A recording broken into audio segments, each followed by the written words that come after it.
જુનાગઢ ગિરનારના અંબાજી મંદિરના મહંત તનસુખ ગિરી બાપુ જ્યારે બ્રહ્મલીન થયા ત્યાર પછી તેમની જે ગાદી છે તેમનો વિવાદ છે હવે પરાકાષ્ઠાએ પહોંચ્યો છે। એટલે કે તનસુખ ગિરી બાપુ પછી તેમના વારસદાર કોણ, તેમની ગાદી કોણ સંભાળશે તે પછી એક વિવાદ ચાલી રહ્યા છે। તેમના વારસદાર એવું કહી રહ્યા છે કે આ ગાદી અમારા નામની હોવી જોઈએ, પરંતુ ક્યાંક જે હરિગીરી બાપુ છે તેમણે પ્રેમગીરી બાપુને અહીંયા બેસાડી દીધા, એટલે કે તેમને ગાદી સોંપી દીધી। એ પછી આખો વિવાદ વકરી રહ્યો છે। હવે આ વિવાદની અંદર નવો વળાંક એ સામે આવ્યો છે કે જે એમના વારસદાર છે તેમણે હવે પોલીસ ફરિયાદ પણ નોંધી છે। નમસ્કાર, નિર્ભય ન્યૂઝ સાથે હું છું રિદ્ધિ। અંબાજી મંદિરના મહંત તનસુખ ગિરી બાપુ બ્રહ્મલીન થયા અને જ્યારે એમનો સમાધિનો દિવસ હતો એ જ સમાધિના દિવસે એમની ગાદી માટેનો વિખવાદ છે તે વકર્યો। એક પછી એક લેટર બોમ્બ વાયરલ કરવામાં આવ્યા। અચાનક જે હરિગીરી બાપુ છે તે પ્રેમગીરી બાપુને લઈને આવ્યા અને જે ગાદી હતી તેમના ઉપર બેસાડી દીધા। એટલે ક્યાંક ને ક્યાંક તે આખો વિવાદ વકરી રહ્યો હતો। તેમના વારસદાર એવું કહી રહ્યા હતા કે અમે આત્મવિલોપન કરીશું જો અમને ગાદી નહીં આપવામાં આવે તો। એ પછી એક નિવેદનો સામે આવવા લાગ્યા અને એમાં ખાસ કરીને એક નિવેદન એ સામે આવ્યું છે કે જે જ્યારે તનસુખ ગિરી બાપુ બીમાર હતા, ગોકુલ હોસ્પિટલમાં તેમની સારવાર ચાલી રહી હતી, એ જ દરમિયાન તેમના સહી સિક્કા કરાવી લેવામાં આવ્યા હતા। એટલે કે ગોકુલ હોસ્પિટલની અંદર જેટલા પણ ડૉક્ટર હાજર હતા, 39 જેટલા તબીબ હતા, એડવોકેટ હતા, તેમની બધાની સામે હવે કાર્યવાહીની માંગ પણ ઉઠી છે। એટલે જેમણે કાર્યવાહીની માંગ કરી છે તે એક મહિલા એડવોકેટ છે, પરંતુ એમની સાથે જ ગોકુલ હોસ્પિટલને બચાવવા માટે બાર એસોસિએશનના પ્રમુખ જયદેવ જોશી પણ સામે આવ્યા છે। એટલે જયદેવ જોશી શું કહી રહ્યા છે આખા મામલે, ગોકુલ હોસ્પિટલને બચાવવા માટે તે સાંભળી લઈએ। આપ જોઈ રહ્યા છો કે છેલ્લા ઘણા દિવસથી જૂનાગઢની અંદર એકબીજાની ખેંચતાણ ચાલે છે। સનાતન ધર્મની રક્ષા કરવા માટે આપણા સાધુ સંતો આપણે રાખ્યા જ છે અને સનાતન ધર્મની રક્ષા માટે સાધુ સંતો રક્ષણ કરી શકે છે। એવા આપણા પૂજ્ય અત્યારે તો આપણી વચ્ચે હયાત નથી એવા તનસુખ ગિરી મહારાજને જ્યારે ગોકુલ હોસ્પિટલમાં દાખલ કર્યા, ગોકુલ હોસ્પિટલ દ્વારા એમની ખૂબ સુંદર એવી સારવાર થતી હતી, પરંતુ ઉંમરના કારણે અને લાંબી બીમારીને કારણે એમનું દુઃખદ અવસાન થયું। દુઃખદ અવસાન થતાં કોઈ લેભાગુ લોકો એવા આ ગોકુલ હોસ્પિટલની અંદર જ્યારે સંતો એમની ખબર પૂછવા ગયેલા છે અને એમની ખબર પૂછવા દરમિયાન એમના હુકમથી જે કાંઈ થયેલું હોય એની વિશે તો અમને માહિતી ન હોય, પણ ગોકુલ હોસ્પિટલ એટલે કોરોના કાળમાં પણ મને જે હોસ્પિટલમાં દાખલ કરવામાં આવ્યો હતો, આજે મારી જાન બચી છે તો એમના થકી બચી છે। તો હું સર્વને કહેવા માંગુ છું કે શું ગોકુલ હોસ્પિટલ એ લોકોની સેવા કરતી એક હોસ્પિટલ છે અને ડૉક્ટર એટલે ભગવાનનું રૂપ છે। આવી હોસ્પિટલોના માધ્યમથી આપણી સેવાઓ થતી હોય, આપણને ખૂબ સારી રીતે સારવાર મળતી હોય।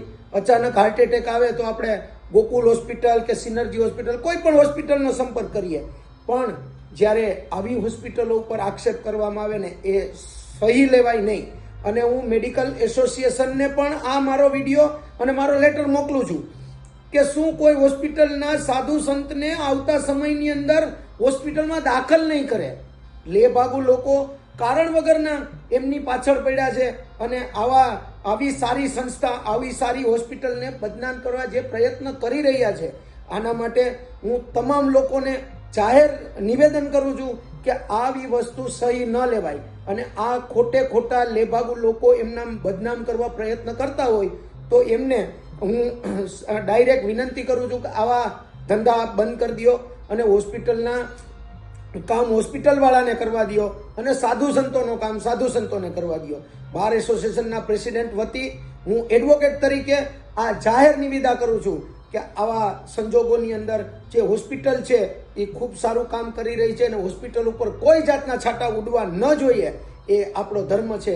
અને હોસ્પિટલમાં જે કાંઈ થયું હોય, સાધુ સંતોએ જે કાંઈ એમની માધ્યમથી કે બાપુ તનસુખ ગિરી બાપુ જ્યારે ગુજરી ગયા છે ત્યારે એમના ઓલા કોઈ એના કેરેક્ટર ઉપર કે એમના પહેલે જે એણે કર્યું હોય એના ઉપર આક્ષેપ કરવા એ યોગ્ય નથી। જેથી હું સૌને વિનંતી કરું છું કે આવા ધંધા કરતા હોય તો એ બંધ કરી દો। હવે આ હોસ્પિટલ તો વિવાદમાં આવી છે, પરંતુ અંબાજી મંદિરની ગાદી કોની તેમને લઈને પણ તેમના વારસદારો હવે એક પછી એક નિવેદનો આપી રહ્યા છે. આખા મામલે પોલીસ ફરિયાદ નોંધવામાં આવી છે. એટલે જેમના વારસદાર દ્વારા પોલીસ ફરિયાદ નોંધવામાં આવી છે તેઓ શું કહી રહ્યા છે, જે આખી આ જમીન છે, જે ક્યાંક તેઓ એવું પણ કહી રહ્યા છે કે જો આ જમીન અમને નહીં મળે, આ ગાદી અમને નહીં મળે તો અમે લેન્ડ ગ્રેબિંગનો પણ ગુનો નોંધવા માટે તૈયાર છીએ. એટલે તો સૌથી પહેલા તેમના વારસદારને સાંભળી લઈએ. જી, તમારું નામ અને આજે કંઈક ફરિયાદ દાખલ કરવામાં આવી છે, કોની ફરિયાદ હતી, શું વાત હતી? મારું નામ તેજસ રસિકભાઈ ભારથી. આજે જે ફરિયાદ નોંધાવવામાં આવી છે, જે અમારે ભીડબંજન તથા અંબાજી મંદિરના મંત જે પૂજ્ય તનસુખગીરી બાપુ બ્રહ્મલીન થયા છે તે બાબતનો ગાદી વિવાદ ચાલ્યો આવે છે. એ બાબતે અમે એક આજે ફરિયાદ નોંધાવી છે.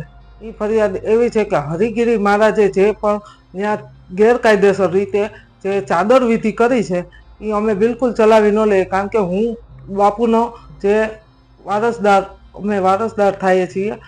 હું બાપુ મારા મામા થાય છે અને હું એનો વારસદાર છું, બરાબર. એટલે મેં આજે એ ડિવિઝનમાં આપણે અપારનાથી બાપુને વકીલને સાથે રાખી અને મેં એક ફરિયાદ દાખલ કરાવી છે. અને આગળ પણ અમે આ જ રીતના લડત આપશું અને આ જ રીતના અમે આગળ વધશું. જો કોઈ પણ આમાં સ્ટે નહીં લેવાય તો અમે લેન્ડ ગ્લોબિંગનો પણ આમાં ફરિયાદ નોંધાવી શકીએ છીએ. જગ્યા માલિકીની હતી, જગ્યા જે તે બાપુ અમારા તનસુખગીરી બાપુ હતા એના વડવાઓની એ ખરીદી ગયેલી 150 વર્ષ પહેલાંની જે હતી એ બાપુની માલિકીની હતી. આ કોઈ પરિષદની કે અખાડા પરિષદની આ જગ્યા નથી. એક અમારી જગ્યામાં જગ્યા જે છે એ અમારી માલિકીની છે, તો એમાં બીજા સાધુને કોઈ રડવાની જરૂર નથી. જે કાંઈ પણ હશે એ આમાં એક એનું બાપુના જે કોઈ પણ હશે, જેમ કે અમે વારસદાર થકી છીએ તો અમે એનો નિર્ણય લઈ અને અમે એમાં આગળ વધશું. જી બાપુ, આપના નામથી કઈ રીતની વાત છે અને કઈ ફરિયાદ આપવામાં આવી હતી અને શું ઘટના હતી? ઓમ નમો નારાયણ. મારું નામ દેવગીરી નાગરગીરી અપાર નથી, એડવોકેટ. આજે જુનાગઢ એ ડિવિઝન પોલીસ સ્ટેશનમાં જે ભીડબંધન મહાદેવ મંદિરના મહંત પૂજ્ય બ્રહ્મલીન તનસુખગીરી બાપુ 19 તારીખના રોજ અવસાન પામેલ હોય અને એની સમાધિ દેવાના સમયે જ હરિગીરી બાપુએ ખોટા બધાને દબાણ કરીને ઇન્ટરવ્યૂ દેવડાવી મહેશગીરી બાપુની વિરુદ્ધમાં. અને બીજા દિવસે ધૂળલોટના દિવસે 20 તારીખે હરિગીરી બાપુ અમારા ભીડબંધન મંદિરમાં ઘરે ખોટી રીતે પ્રેમગીરી નામના માણસને બેસાડેલો. પ્રેમગીરી વિશે મેં ગઈકાલે ન્યૂઝપેપરમાં એવું વાંચ્યું કે સૃષ્ટિ વિરુદ્ધના કૃત્યોમાં સંડોવાયેલો છે. આવા વ્યક્તિને ધાર્મિક જગ્યાએ બેસાડવાથી કેવી સમાજને નુકસાન જાય. બીજું, જે ભીડબંધનની જગ્યાનો વિવાદ છે એ જગ્યા બાબત હું ખાસ કહું વકીલ તરીકે કે અમારી પાસે 1938 પહેલાંનો અમારી પાસે લેખરૂકા છે, આધાર છે અને અમે વેચાતી લીધેલી છે આ જમીન. આ જે ભીડબંધન મહાદેવનું જે બધું છે એ વેચાતું લીધેલી છે, એ આધાર પણ અમારી પાસે છે. એટલે અમારી જગ્યામાં ગેરકાયદેસર ગૃહપ્રવેશ કરી ખોટી રીતે આવી અને ભય ફેલાવી અને જેને ચાદર વિધિ કરી છે એની અમે માન્ય નથી. અને એની સામે મેં તનસુખભાઈ આપણે હરિગીરી બાપુ સામે 3 વર્ષથી લઈને 7 વર્ષની સજાની જોગવાઈ હોય એ કલમો નીચે મેં ફરિયાદ દાખલ કરેલ છે. ખાસ કઈ રીતની માંગ રહેશે અને આગળ શું કાર્યવાહી થશે? માંગ એ જ છે કે આ જે ભીડબંધન મહાદેવનું મંદિર છે કોઈ સરકારી જમીન નથી, અમે કાયદેસર લીધેલી છે, નવાબને વખતથી લીધેલી છે, રૂકા છે, લેખ છે, વેચાતી લીધેલી છે. અને અમારી મહત્વની માંગ એ રહેશે કે હજુ પણ અમારે જે ભીડબંધન જગ્યાના વિવાદ બાબતે કે કોઈ પણ હોય તો અંબાજી મંદિરના નાના પીર બાવા છે હિમાંશુ બાપુ એક ટ્રસ્ટી તરીકે તમામ નિર્ણય લઈ શકે છે. જે કાંઈ ભીડબંધનના હોય તો એ લઈ શકે છે. એટલે હિમાંશુ બાપુ છે ટ્રસ્ટી તરીકે, એને કોઈને પૂછવામાં પણ નથી આવ્યું અને બળજબરી કરી અને ચાદર વિધિ થઈ છે. એટલે અમારે ત્યાં અત્યારે હરિગીરી બાપુ એના 2 માથા ભારે સાધુ મહાત્માઓને ત્યાં બેસાડ્યા છે અને ખોટી રીતે કબજો જમાવ્યો છે, પણ અમને માન્ય નથી અને અમને સરકારમાંથી ન્યાય મળે. ખરેખર અમારી માલિકીની જગ્યા છે. આગામી દિવસોમાં અંબાજી મંદિર પર કબજો લેવાની વાત છે, એ બાબતે શું થશે? આગામી દિવસોમાં અંબાજી મંદિરમાં કબજો કોઈ સંજોગોમાં હરિગીરી બાપુ ન લઈ શકે. એટલા માટે ન લઈ શકે કારણ કે પીર બાવા જે નાના મોટા પીર બાવા છે, નાના પીર બાવા છે આજે હયાત છે. એક ટ્રસ્ટી હયાત હોય ત્યારે મંદિરનું સંચાલન વ્યવસ્થિત થતું હોય અને મંદિર તરફથી કોઈ જાતની ફરિયાદ ન હોય એવા સંજોગોમાં હિમાંશુ ગિરી બાપુ નિર્ણય લે એ નિર્ણય ફાઇનલ માનવાનો વાવડીએ છે. અને હરિગીરી બાપુ જો અંબાજી મંદિરમાં આવું કંઈક કૃત્ય કરવાની કોશિશ કરશે તો અમે દર્શનામ ગોસ્વામી સમાજ અને સમસ્ત હિન્દુ સમાજ આવા બીજા જે સૃષ્ટિ વિરુદ્ધના કૃત્યોવાળા સાધુ મહાત્માનો રખડતા હોય અને બેસાડી દેશે એની સામે અમે બોમ્બ પકાડીશું. જે રીતે આ ગાદીને લઈને વિવાદ વકરી રહ્યો હતો તેમાં હવે જ્યારે ભૂતનાથ મંદિરના મહંત મહેશગીરીએ ભવનાથ મંદિરના હરિગીરીને હટાવવા માટે જે એક લેટર બોમ્બ વાયરલ કર્યો હતો તેને લઈ હરિગીરીએ શું કહ્યું છે તે પણ આપણે સાંભળી લઈએ.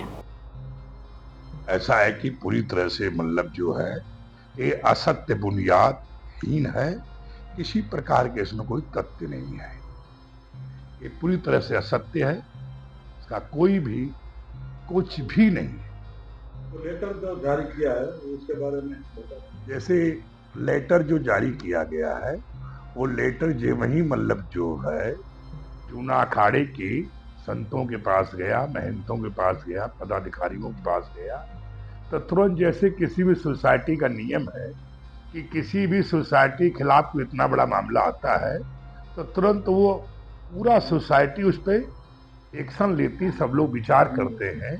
और उसकी बैठक में भैरव ध्वजारोहण के समय का खेल था, समय का ध्वजारोहण था, उस समय सभी लोग उपस्थित थे.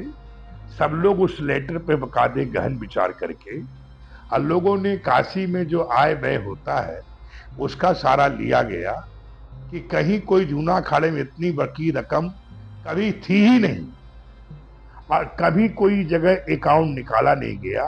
ये जूना अखाड़े के महात्माओं ने अपना जो व्यवस्थाएं थी वो लेटर जारी कर दिया है.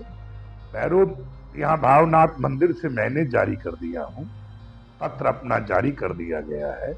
आज जिनका भी गिरनार मंडल के पदाधिकारियों का और कुछ मतलब जो है नेताओं का नाम लिया गया, वो किसी भी दल के हों, बहुत गहरा दुख और शोक और बहुत पीड़ा के साथ हम लोगों ने कभी ऐसा इनसे ऐसी कल्पना नहीं किया जा सकता था.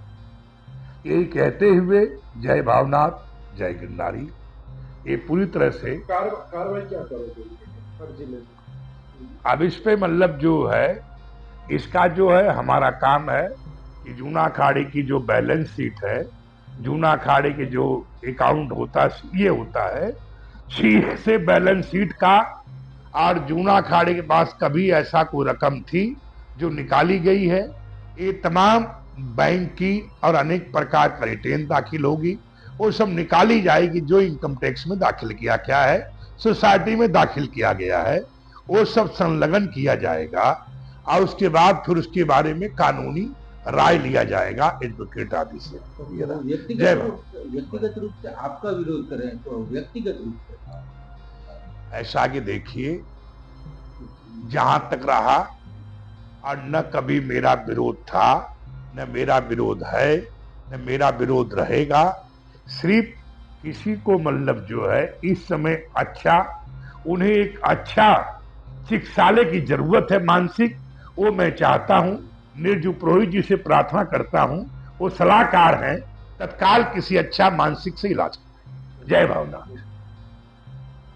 જે રીતે વાત કરીએ જુનાગઢની, તો જુનાગઢની જે ભૂમિ છે એક ભક્તની ભૂમિ છે, સંતોની ભૂમિ છે, સુરાની ભૂમિ છે, અને આ સુરાની ભૂમિ આજ ક્યાંક ને ક્યાંક કુરુક્ષેત્ર બનવા જઈ રહી છે.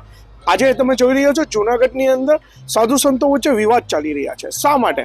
જે રીતે વાત કરીએ જુનાગઢની, તો જુનાગઢની અંદર જે ગિરનાર પર્વત આવેલો છે, ગિરનાર પર્વત જે સામે તમે જોઈ રહ્યા છો એ ગિરનાર પર્વત છે. ગિરનાર પર્વતના અંબાજી ટૂંક જે અંબાજી મંદિર છે તેના મહંત જે તનસુખગીરી બાપુ છે, મોટા પીર બાવા, એમનું બ્રહ્મલીન થયા અને બ્રહ્મલીન થયા બાદ જે વિવાદ શરૂ થયો છે તે ગાદીને લઈને વિવાદ શરૂ થયો છે. ખરેખર જ્યારે વાત કરીએ સાધુ સંતોની, તો સાધુ સંતોનું કામ છે ધર્મનો બચાવ કરવો, ધર્મ માટે લડવું. પણ અત્યારે જે લડાઈ ચાલી રહી છે એ ધર્મની લડાઈ નથી, ગાદીઓ લેવા માટેની લડાઈ છે. તમે જે દ્રશ્યો જોઈ રહ્યા છો તે ભવનાથ મંદિરના દ્રશ્યો છે. ભવનાથ મંદિરના હરિગીરી બાપુ જે છે તેમના દ્વારા ઘણા બધા ભ્રષ્ટાચારો થયા છે તેવા એક સનસનાટીભરી કાગળો પણ મીડિયામાં આવેલા છે. અને જે કાગળો આવેલા છે તે જૂનાગઢના ભૂતનાથ મહાદેવના મહંત મહેશગીરી બાપુએ મીડિયા સમક્ષ આપેલા છે કે જેમાં ક્યાંક ને ક્યાંક ભ્રષ્ટાચાર થયો હોવાના આક્ષેપો કરવામાં આવ્યા છે. ખરેખર જો આ બાબતે પણ તપાસ થાય તો ખરી વાસ્તવિકતા બહાર આવી શકે તેમ છે. હકીકત શું છે એ તો તપાસ થયા બાદ બહાર આવશે. પરંતુ હાલમાં બંને પક્ષોએ સામસામે જોઈએ તો વિવાદ ચાલી રહ્યો છે, એકબીજા પ્રત્યે આક્ષેપો થઈ રહ્યા છે. જે રીતે વાત કરીએ જુનાગઢના ભીડભંજન મહાદેવ મંદિરની, તો ત્યાંની જે તનસુખગીરી બાપુ છે મહંત બ્રહ્મલીન થયા ત્યારબાદ ક્યાંક ને ક્યાંક ચાદરવિધિની કામગીરી કરવામાં આવી હતી, જેમાં પણ અમુક સંતો દ્વારા નારાજગી વ્યક્ત કરવામાં આવી છે. નારાજગી એટલા માટે છે કે જે સંતને બેસાડવામાં આવે છે તે છે પ્રેમગીરી મહારાજ. અને પ્રેમગીરી મહારાજ પહેલાં પણ ક્યાંક ને ક્યાંક વિવાદમાં રહી ચૂક્યા છે. તેમની વિરુદ્ધ સૃષ્ટિ વિરુદ્ધના કૃત્યો થયા હોવાના પણ આક્ષેપો થયા હતા. આ બધી ઘટનાઓ બની હોય જેને લઈને ક્યાંક ને ક્યાંક વિરોધ થઈ રહ્યો છે. આ જ બાબત એ છે કે સામે બીજી તરફ જોઈએ તો જે તનસુખગીરી બાપુ જે છે તેમના પણ ક્યાંક ને ક્યાંક વારસદારો દ્વારા હાલમાં જ પોલીસ સ્ટેશનમાં એક અરજી પણ આપવામાં આવી છે. જે રીતની વાત કરીએ તો આખી ઘટના એ રીતની છે કે ક્યાંક ને ક્યાંક જુનાગઢના જે ભગવાધારીઓ છે એનો આખો આ જે વિવાદ છે એ જુનાગઢને ક્યાંક ને ક્યાંક શરમાવે તેવી બાબતો સામે આવી રહી છે. આવું જુનાગઢના નેતાઓ પણ કહી રહ્યા છે. હવે તો આખા વિવાદમાં નેતાઓની પણ ક્યાંક એન્ટ્રીઓ થઈ છે. એ બીજી તરફ વાત કરીએ તો ભાજપના અમિત શાહ કે જેઓ દ્વારા એક કોઈ રકમ લેવાઈ હોય એવા પણ ભ્રષ્ટાચારો થયા હોય એવું પણ ચર્ચાઈ રહ્યું છે. પણ આ બધી વાત જે છે એના માટે તટસ્થ તપાસ થવી જોઈએ. મહત્વનું છે કે આટલી બધી ઘટનાઓ બની રહી હોવા છતાં પણ સરકાર દ્વારા કોઈ કામગીરી થઈ છે કે કેમ એ પણ સવાલ ઉઠી રહ્યા છે. અને સાથે સાથે આ વિવાદનો અંત શું આવશે? બીજી તરફ જોઈએ તો જુનાગઢના મુચકુંદ મહાદેવ જે છે તેના મહંત મહેન્દ્રગીરી દ્વારા પણ આજે પ્રેસ કોન્ફરન્સ બોલાવવામાં આવી હતી અને મીડિયા સમક્ષ એને પણ વાર્તાલાપ કર્યો હતો. પણ મહત્વનું એ છે કે બધા વાતો કરે છે, કોઈ મધ્યસ્થી બનતું નથી અને આ વિવાદનો અંત નથી આવતો. ખરેખર આ વિવાદને લઈને ક્યાંક ને ક્યાંક સનાતન ધર્મની જે લાગણીઓ છે એમાં પણ ક્યાંક ને ક્યાંક અસર થઈ રહી છે. સાગર નિર્મલ, નિર્ભય ન્યૂઝ, જુનાગઢ. હવે જે રીતે આખા વિવાદમાં પોલીસ ફરિયાદ નોંધવામાં આવી છે, એક પછી એક નિવેદનો આવી રહ્યા છે, એડવોકેટ પણ સામે આવ્યા છે, કારણ કે હોસ્પિટલનો પણ અહીંયા સવાલ ઊભો થઈ રહ્યો છે કે આ હોસ્પિટલમાં કેટલા તબીબો હાજર હતા, કેટલા એડવોકેટ હાજર હતા કે જેમની હાજરીમાં સહી સિક્કા તનસુખગીરી બાપુના કરાવવામાં આવ્યા છે. એટલે હકીકતમાં વારસદાર કોણ છે? અને જે એક પછી એક જે સાધુ સંતો પણ નિવેદન આપી રહ્યા છે. અચાનક પ્રેમગીરી બાપુ આ ગાદી ઉપર બેસી ગયા, ચાદરવિધિ કરવામાં આવી. તમને શું લાગે છે કે ખરેખર જે આ ગાદીનો વિવાદ અત્યારે વકરી રહ્યો છે તો આ ગાદીના અસલી હકદાર કોણ છે, એમના વારસદાર કોને બનવાનું હોય છે તે અમને કમેન્ટ કરીને ચોક્કસથી જણાવજો. સાથે જ અમારી નિર્ભય ન્યૂઝ ચેનલને લાઇક, શેર અને સબસ્ક્રાઇબ કરવાનું ભૂલશો નહીં. નમસ્કાર.